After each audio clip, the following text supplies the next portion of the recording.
Our presenters will now take questions from the audience, so if you could line up at the microphone if you have a question. Please identify yourself and identify whom you want to ask the question of. If it's to both members, that's fine too. Is that better? Yes, thank you. All right, my name is Bill Lindquist. A question for Ben. One of your bullet slides, or bullet points, stated only alarmism can provide protection against regulators and lawsuits. Now, safe harbor and the use of approved consultants notwithstanding, if I'm a shareholder in a company, a public company, and you're the CEO, and you come out with a real alarmism risk profile from the climate point of view, and the price of my shares tank, I'd be inclined to mount a lawsuit against you, the company, and the SEC. Would that be possible?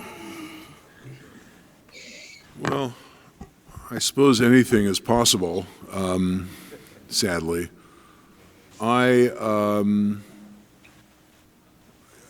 It's not obvious to me that if a company issues an alarmist estimate of the climate risks, quote unquote, that it faces, the stock price would tank. I think the real danger is not so much what happens to stock prices. I don't think stock prices would change very much with any of this analysis at all, because I don't think the market's going to be fooled. The issue is, what would a regulator or a litigator do with a climate risk assessment that is followed within a few years by some big storm, and you failed to notify us that this big storm was going to happen. If they provide an estimate of climate risks that's large and a big storm happens, well, we told you it might happen. I just think that if you think this through, the net incentive is to be alarmist, because that's where safety lies in terms of litigation and regulatory threats. Next. Frank Lyle, Yakima Valley, Washington State. It strikes me that both speakers, what they're talking about, falls under the rubric of climate Marxism, which with the emphasis on Marxism. In other words, Marxism by other means, the use of climate. And what I would add to that too is I have absolutely no faith that Wall Street or Silicon Valley or major industrial companies will resist this, because, as the first gentleman mentioned, the advantages of cartelization. Thank you. Thanks. Any comments? Well, Myron may, I think Myron will expand on this. My view is that what Myron is talking about is much more consistent with socialism than is the case for what I'm talking about. And if I'm wrong, Myron, I want to hear it. I think what's going on is really much closer to fascism than Marxism. It's government direction of privately owned property, and with the acquiescence of the capitalists. That is almost a textbook definition of Mussolini-type fascism, or traditional fascism. And if Myron has something to add to this, I'd love to hear it. Yeah, thank you. Can you hear me? Yes. Yeah. Yes, the 30 by 30 project, which, as I said, is really the 50 by 50 project, is an attempt to take over control of land, to federal land use controls. Now, as I said, we already have that to some degree through the Endangered Species Act and wetlands regulation and coastal zone management and so on. But my colleague, R.J. Smith, always points out that the Endangered Species Act was really the result of something that failed in 1970. And I bring this up because the questioner is from the Yakima Valley in Washington, which is north of where I'm from in Eastern Oregon.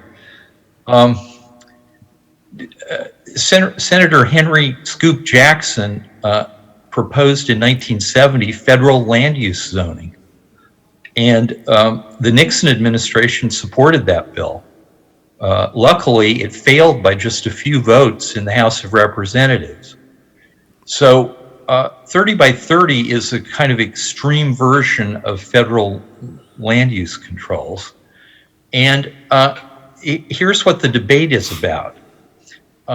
The preservationists and the people in the biological diversity movement like E.O. Wilson, and I mentioned the protected area database, they define protected as having no human use or human intervention. So, you just let it go. You let the forest burn. That's protecting the environment. That's protecting the land. That kind of that's what the goal is. But the Biden administration and Secretary Haaland at the Interior Department realized that this is not going to be real popular with private landowners, that the federal government is going to come in and say, we want to tell you that you can no longer use this strip of land because it's part of the 30% of this ecoregion's land that needs to be protected. So what they're doing is they're soft soaping it and saying, oh, well, of course, things like livestock grazing will still be allowed. Well, sure, there's a lot of land throughout the country, particularly in the South, that is where I showed all those biological hotspots, biodiversity hotspots. There's a lot of land in the South that's devoted to cattle grazing, and there's quite a bit in the Midwest. So maybe we can just pay ranchers to do what they're doing. Well, do you really believe that? If it's already protected as livestock grazing land, and the federal government comes in and says we want to put a federal overlay of protection over this, of zoning protection, do you think that they're going to say, oh, you can just keep doing what you've always done? No, they're going to start coming in and saying, well, yes, of course, livestock grazing is allowed, but only, you're going to have to improve it. You're a messy grazier. You're not a good grazier. We have all these conditions that you have to meet. So what's going to happen is that very quickly, as Ben said, rural agriculture will be taken over by people who know better, the managerial elite, who are in cahoots with the regulators. And so fascism, I think, is the right term. We throw these terms around a lot more loosely than we used to.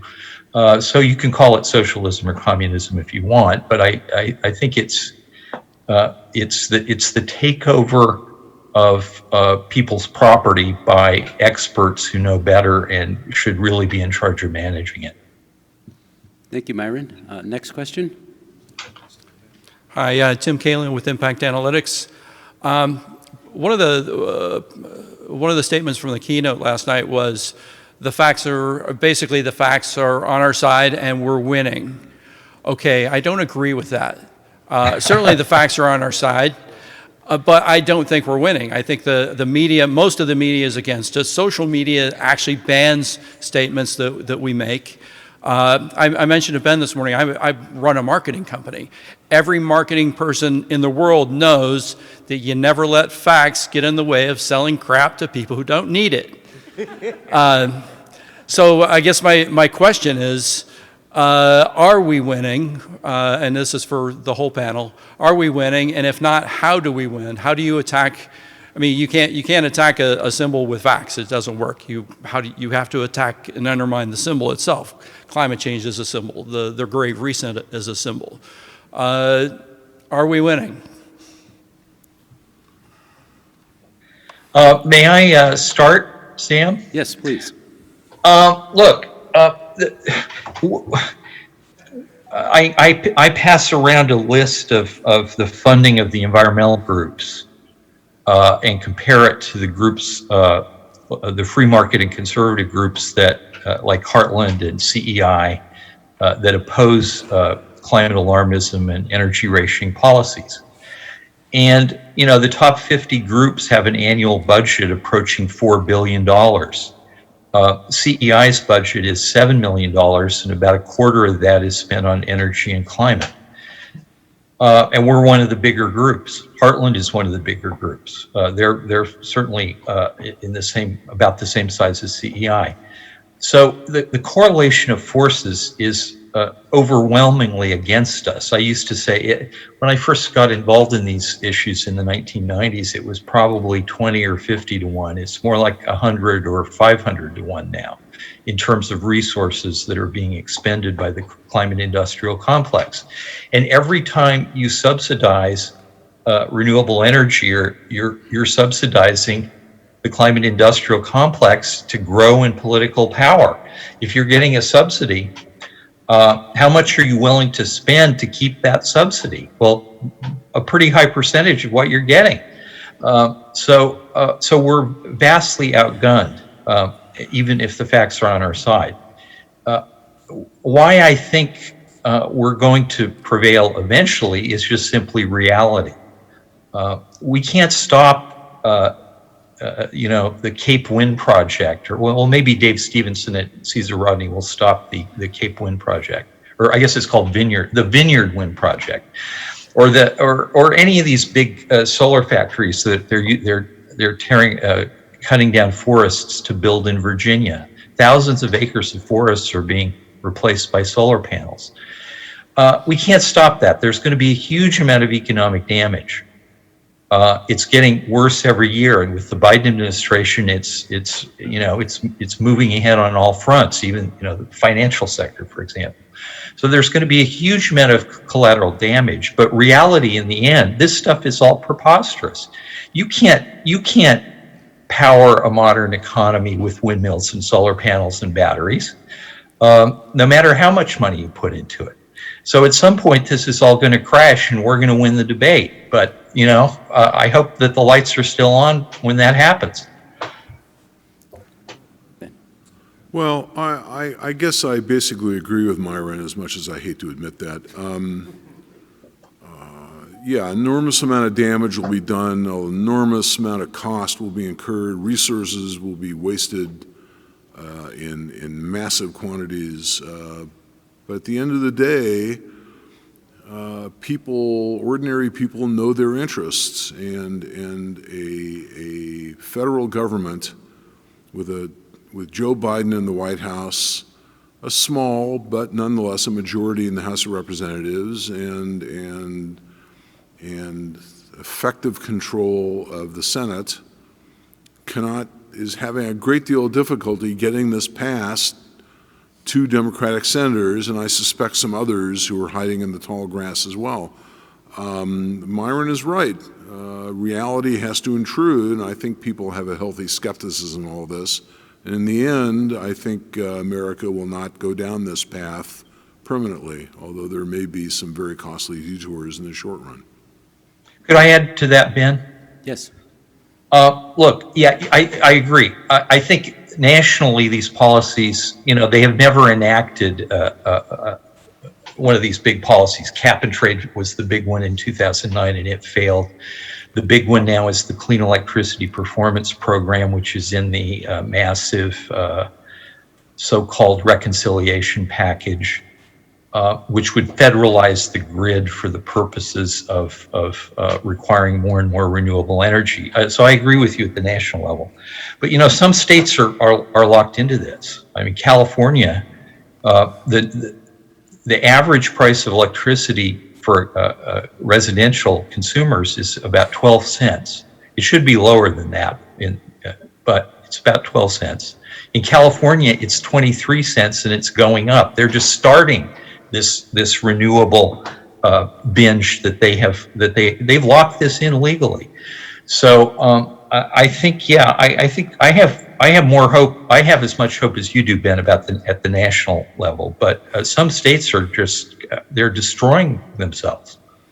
Yeah, that's true, but they are providing a useful example for everyone else. Well, yes, I'm absolutely quite serious about that. No, absolutely. I mean, think about California now trying to open coal plants or gas plants that have been shuttered in order to keep the lights on, and basically looking the other way when people install diesel-powered generators in their backyards with all the particulates and all the other effects of that. You know, yes, California and AB 32 and its various laws and regulations is far along the road of destroying itself. That will provide a useful example for the rest of the country. Now, why Virginia is doing what it's doing is beyond me. But 10 years from now, when half the state has been deforested and covered with solar panels, if I recall the data correctly, Virginia is not a very high sunshine state anyway. So where is this power going to come from? I think it'll be amusing. I hate to be so dark about it, to see what happens in that state. I don't live there anymore, to see what happens in Virginia over time. We have time for just one more question, especially if brief. Okay, I'll try. My name is Raymie Johnson. I'm a former state legislator, and currently I've been on city council for 10 years. So I have a little different perspective regarding the public policy, both at the state level and at the city level. And I would just like to say that the climate change people are jihadists. They are radicals. What they are proclaiming is a religion to them. They don't actually think that you're a nice person. It is a zero-sum game. And part of what's going on is that there is a lot of money on the table. At one point, somebody mentioned a senator. You can bet that they're getting donations from certain people to help promote a lot of this. The people in the climate change that are promoting it, they are very strong voices. They come to council and they are obnoxious. They are bullies and it never stops. They intimidate people, particularly elected officials. And what we're ending up with in Denver and Lakewood, where I am, is this mass idea that all of us should be riding our bikes, we should be walking, or we should be taking the light rail. And we are putting down a great deal of asphalt into bike lanes. The people don't pay for that money to put those lines in, because I've asked how much it costs, and it costs the city thousands. The bikers do not want to have license on their bikes, so to help defray the cost of that. Also, your car is your freedom. And what we are ending up doing with taking away all of this land and also having everybody so that they are supposed to stay in the cities, we are congregating people. It is a control and power game. What we've got going on, another thing with these crisis, not only are you having bike lanes so that you can all bike, but in Lakewood we have a free EV charging station. They don't have to charge anything. I have needled our administration about that. Basically, all of the taxpayers are subsidizing folks that have electric vehicles. Thank you for your comments and perspective. Any thoughts on the gigantic infrastructure that has got to be arranged for all this? Well, you know, if you go back to the Green New Deal, we were going to get rid of airlines. Air travel for the public was going to be banned, and so people who wanted to travel would have mass transit, bikes, and bullet trains. We were Representative Alexandria Ocasio-Cortez wanted to build bullet trains everywhere. Now, given how long it's taken to build the bullet train from Fresno to Bakersfield in California and how much it costs, this doesn't seem like a likely option. And in fact, Representative Ocasio-Cortez is one of the people who is trying to stop the 1.5-mile mass transit train from LaGuardia Airport to somewhere else in New York City. she's against that because it goes through Queens and it would destroy somebody's neighborhood. So all of these things that we're supposed to do in 10 years actually take 50 or 100 years. It may be possible to replace air travel with bullet trains, but we're not going to do it in 10 years. We would have to start now and finish the California train and hope that we can then build another one. And similarly with the bike lanes, people value those, but they also value their cars. And we'll see what happens as President Biden tries to convince the automakers that they're only going to produce electric vehicles. Consumers can still just keep their old car and try to keep it running. So I think, there's a lot of fight in the American people. I appreciate the fact that you get a lot of the climate crazies and climate heavies at city council meetings and in the state legislature, but there's a lot of fight and pushback in the American people on a lot of this stuff, and because they think they see how much it costs and how stupid it is. Let me just quickly respond. The automobile dealers are charging more for gas automobiles so that they can lower the cost on electric vehicles, and basically they're subsidizing them.